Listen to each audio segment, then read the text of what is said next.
Lu berasa gak sih makin kesini otak kita tuh makin males, makin lemot, makin susah fokus. Dan setiap kali mau kerja kayaknya mendadak tangan kita itu mencari benda yang bikin kita itu scrolling sampai otak kita busuk. Bangun tidur, lihat layar. Kerja, lihat layar. Nyantai, lihat layar. Mau tahu waktu, lihat layar. Makan, lihat layar. Main, lihat layar. Sebelum tidur, lihat layar. Dan ternyata ada penelitiannya guys. Pas di tahun 2010 sampai 2015 kan perusahaan media sosial mendadak memperkenalkan yang namanya feed. Dan di feed tersebut ada yang namanya likes, ada yang namanya komen. Dan semua kita punya interaksi terhadap tombol-tombol ini akan mempunyai kontribusi terhadap apa yang akan kita konsumsi di media sosial tersebut. Dan ini yang namanya the great rewiring. Dimana otak kita semua, terutama Gen Z, itu tuh dipaksa berubah secara biologis. Dan argumennya seperti ini. Di zaman sebelum ada media sosial, kita punya childhood, kita punya masa kecil seperti apa sih? Kita keluar rumah, kita play base kan ya. Kita mencari suatu permainan yang menarik buat kita. Dan kalau misalnya kita jatuh, kita berasa itu umum. Dan gak ada yang ngeliatin kita juga. Dimana namanya discovery mode. Dan ini akhirnya ngebentuk kita bahwa, oh, jatuh itu sesuatu yang normal. Tapi sekarang ada generasi yang masa kecilnya itu beranjak dewasa lewat yang namanya smartphone. Phone based childhood. Dia itu nggak lagi main di dunia nyata, dia main itu di dunia digital yang ada algoritmanya. Dan ini ngedesain generasi-generasi tersebut. Modenya itu nggak play mode lagi, nggak discovery mode lagi. Mode-nya itu adalah defend mode. Apa itu maksudnya? Basically kan kalian bisa lihat kan ya, kiri kanan kalian ngapain, pencapaiannya apa aja, mereka pakai baju apa. Bikin kalian itu terkesan kayak, wah FOMO nih, fear of missing out nih. Gue ngapain ketinggalan dong kalau misalnya teman gue sudah melakukan A, masa gue gak ngelakuin A. Jadi kita punya otak sudah dilatih untuk selalu reaktif terhadap apa yang sekitarnya kita lakukan yang belum tentu ada hubungan sama kita. Tapi karena kita sudah terpapar, sudah mempunyai exposure terhadap informasi dan konten tersebut, bikin otak kita kayak seakan-akan, wah gue harus ngelakuin yang sama nih.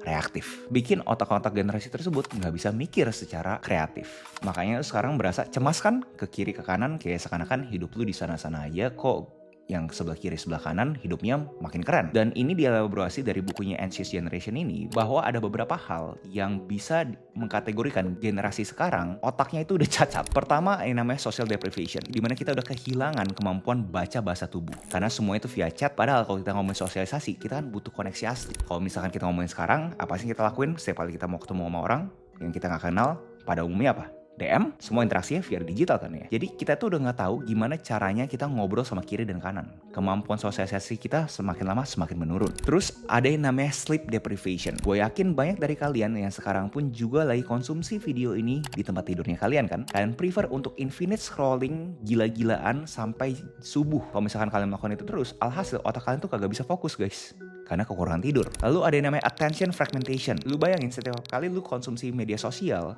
setiap 3 detik tuh ada yang berubah. Itu kalau misalnya di konteks ke dunia nyata, lu lagi mau coba ngelakuin sesuatu, 3 detik ada yang datang, 3 detik ada yang datang, 3 detik ada yang datang. Gimana cara bisa fokus? Makanya sosial media mengamplifikasi kita punya fragmentasi terhadap atensinya kita, dimana kita berasa yang umum adalah setiap kali 3 detik ada yang berubah. Kalau misalnya 3 detik nggak ada yang berubah, ya ini nggak umum. Alhasil otak kita karena udah cacat ngecari sesuatu benda yang bikin kita itu ngerasain 3 detik ada yang berubah. Terakhir, addiction. Dimana otak kita tuh udah candu banget sama yang namanya fake dopamine. Dopamine yang palsu. Karena kita berasa kayak kalau misalkan kita serius, kerja keras, fokus, kayak terkesan kok gak kelihatan ya hasilnya ya. Kita ngelakuin hal-hal yang barusan kita ngomong, hasilnya langsung kelihatan. Kita infinite scrolling kan, kita turun ke bawah ada yang baru. Turun ke bawah ada yang baru. Refresh ada yang baru. Sedang kita melakukan suatu aktivitas yang gak langsung kelihatan dopaminnya, kayak lama banget ya. Belum berasa nih. Ngebuat kita punya otak kayaknya seakan-akan ngapain ngelakuin hal yang ngebosenin. Mendingan udahlah, gue ngelakuin hal yang pasti-pasti aja. Dan ini pun bisa terrefleksikan dengan popularitas yang namanya cryptocurrency ataupun saham. Dimana orang kalau misalnya kerja keras gila-gilaan belum tentu langsung kelihatan hasilnya, ya kan? Lama, ya kan? Kalau misalkan kalian masuk ke industri sebelah, kalian ngelakuin apapun itu, terlepas hasil itu positif atau negatif, langsung kelihatan. Ada feedback loopnya. Feedback loopnya cepet. Sedang sebelah sana, lama bosen nih. Lalu gimana bro? Apakah beneran ini udah kita terima mentah-mentah aja? Otak kita tuh emang udah cacat terus gak bisa diapa-apain? Untuk kalian yang pengen coba ngobatin ya, kalian harus belajar yang namanya dopamine fasting. Puasa dopamin. Pas pagi hari di 60 menit pertama sampai 120 menit pertama di harinya kalian, jangan megang handphone sama sekali. Ngelakuin hal-hal yang di mata kalian awalnya pasti ngebosenin.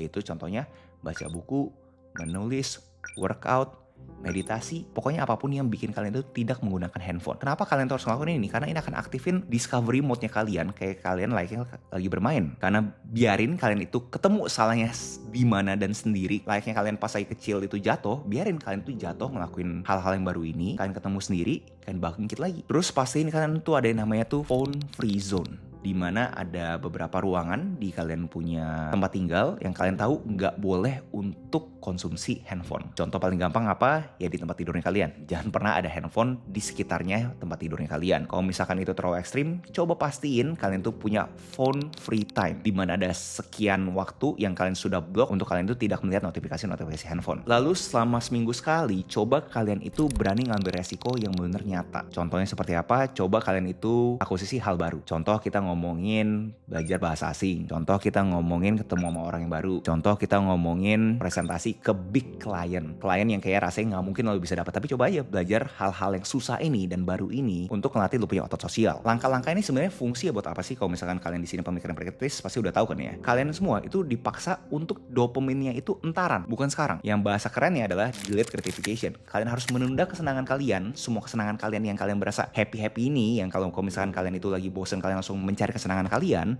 itu entaran.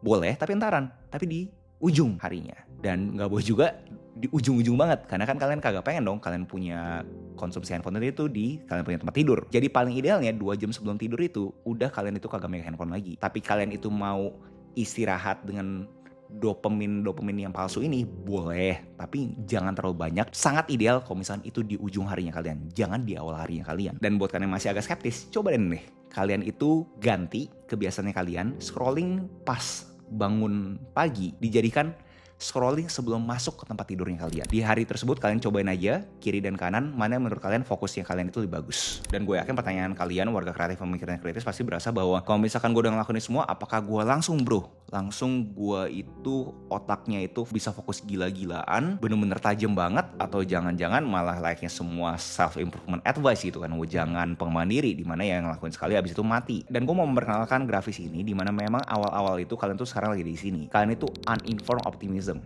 dimana kalian tuh optimismenya tuh sangat tinggi banget nih. Kalian tuh lagi percaya, wah si Agus sudah kasih gue ini, gue pengen coba beresin gitu kan ya. Lagi naik nih. Tapi akan ada suatu titik kalian berasa, aduh anjir bosenin banget ya ngelakuin ini semua ya. Akhirnya kalian turun tuh, skeptis kalian. Terus akan ada satu titik, itu adalah kalian punya do or die. Antara kalian itu benar-benar akhirnya akuisisi habitnya, atau kalian akhirnya crash and burn. Dan nunggu lagi suatu ujangan self improvement dari Agus Leo Halim atau dari manapun itu yang akhirnya bikin kalian naik lagi. Nah pertanyaannya gimana caranya kan untuk kita itu kagak masuk ke jebakan self improvement ini? Gimana caranya ini beneran gue akuisisi bro? Dengan mempunyai namanya protokol. Lu harus punya suatu metodologi, suatu protokol yang lu komit untuk ngelakuin itu semua. Gue punya protokol gue sendiri yang gue sudah lakukan ke setiap habit-habit yang gue pengen coba akuisisi. Contoh bangun jam 5 pagi, berhenti makan gula, lari pagi. Itu gue pakai protokol gue yang namanya Habit 30. Dimana gue yakin protokol ini bisa ngebantu ngeriset lu punya otak, ngeriset lu punya dopamin. Kita bangun ulang nih otak lu yang udah cacat ini, yang udah rusak ini, kita bangun ulang lagi pakai namanya protokol Habit 30 ini. Protokol pertamanya adalah kalian tuh harus bisa berpikir semua kegiatan yang membosankan ini, otak kalian pun pasti kan self talknya tinggi banget kan, kayak aduh ngapain, bosen ini, ya kan? Otak kalian pasti kayak gitu kan. Pikir 30 detik aja dulu, hack otaknya kalian, kayak berasa udahlah otak lu cuma 30 detik doang masa lu gak mampu sih? Otak kalian pasti juga punya ego kan, kayak oh iya 30 detik doang masa gue gak mampu kan gitu kan ya. Akhirnya kalian lakuin kegiatan tersebut, contohnya membaca, kan baca 30 detik dulu.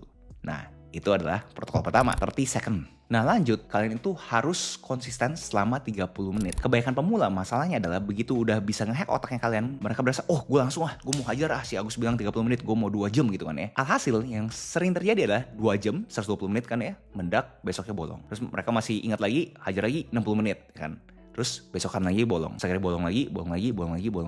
Kesan pemula. Untuk kalian itu kagak salah langkah, menurut gue yang lebih bagus, yang lebih sehat adalah mendingan konsisten aja 30 menit beresin gitu. Jadi ada timer secara visual, lu tahu kalau misalkan timer tersebut sudah habis, berarti itu sudah 30 menit. Karena ngomong kasarnya, gue kagak pengen lu pada itu anget-anget tai ayam. Mendingan lu pada tuh konsisten 30 menit. Jadi habit itu beneran terakusisi secara konsisten dibandingin kalian anget-anget tai ayam. Menurut gue itu kagak mungkin sustainable. Lakuin ini selama 30 hari. Rulesnya adalah nggak boleh 2 hari bolong berturut-turut. Karena begitu 2 hari bolong berturut-turut, sangat susah untuk lu aktifin habit tersebut lagi. Jadi pastiin lu jangan bolong selama 2 hari berturut-turut. 30 hari aja. Dan gue yakin kan buat kalian semua yang ngelakuin ini selama 30 hari ini, pasti bakal beda. Lu bisa cek juga beberapa testimoni yang orang-orang sudah ngelakuin Habit 30 protokol ini di Instagram. Thank you sama Ko Agus Halim yang telah menginspirasi aku untuk bangun habit 30 hari ini. Di antara habit yang aku bangun, merapikan tempat tidur, journaling, baca buku, olahraga, dan mendokumentasikan perjalanan aku dengan media konten. Lu bisa tag juga Habit 30 kalau misalnya lu udah ngelakuin itu semua. Menurut gue ini bener cara termudah untuk kalian itu ngecuci otak kalian yang udah busuk, untuk kalian tuh bisa ngeriset ulang lagi, bangun lagi otak kalian dari nol, buat kalian itu kagak cemas lagi ke defense mode. Kalian tuh harus punya suatu protokol yang bikin kalian tuh berasa, oh nggak, gue aman gitu loh. This is me being playful. Kalian tuh nyaman dengan kebosanan. Kalian tuh nyaman dengan orang tuh kagak tepuk tangan buat kalian. Dan saat kalian itu bisa nyaman dengan kesendirian tersebut, percaya sama gue, lu tuh orang paling berbahaya. Karena kagak ada yang bisa ganggu lu. Karena lu bener fokus. Atensi lu terhadap suatu hal itu sangat tinggi. So, itu aja video essay gue hari ini. Apakah kalian pengen gue lebih detail lagi ngomongin bukunya The Anxious Generation? Kalian bisa tinggal komennya di bawah. Next video essay apa menurut kalian menarik untuk gue bawakan? Jangan lupa like, comment, subscribe, nyalain notifnya, share teman kalian. I'll see you next video. Salam kreatif.